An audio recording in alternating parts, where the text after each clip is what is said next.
from being in the fitness industry, I'll kind of link it to this. If anyone has ever taken the time to actually have someone else stretch them.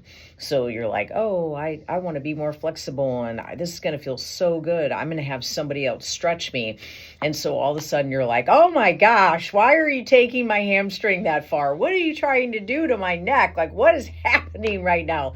And you're thinking to yourself, oh, I don't know if I can do this. Or if anyone's ever taken a deep stretch class where you're supposed to stay in the stretch and take deep breaths, and that you're legitimately supposed to hold that stretch for 5 minutes. 5 minutes of your life, you're supposed to hold that stretch. And at some point, you're thinking to yourself, I don't think I can do this any longer. Like, this is so hard. Like, I'm going to rip something. Like, I can do this. I can do this. I can do this. And you just start taking deep breaths.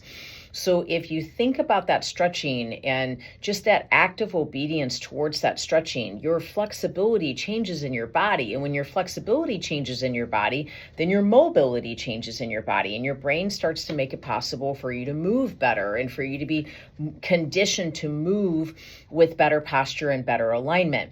But then on top of that, you become stronger, and your strength is able to make it possible for you to withstand, I don't know, stepping off that curb in the morning, or bending over and picking something up, or I'm working on those maybe even something more challenging that comes along. So let me just take all of that fitness analogy and just throw it right back at you. Is God really testing you? Are you really being tested, or are you being stretched? And is that stretching in order to improve your flexibility and dynamically make you a more physically, emotionally, and spiritually flexible person?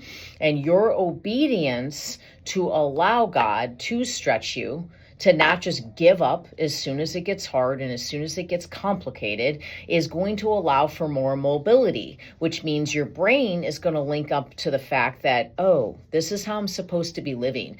God's stretching me now. This is my new way of living, my new way of eating, my new way of thinking, my new way of walking, my new way of talking, my new way of listening to things. And then what does all that do? All that obedience, all of those changes, all of those different things that you've restructured, what does that do? It produces strength to endure the fight, the fire, everything that comes to a new day when you're walking it out as a Christian, when you're walking out the call and purpose that God has for your life. Now you have the strength to endure the hardship like a soldier, which is exactly what the Bible tells us to do.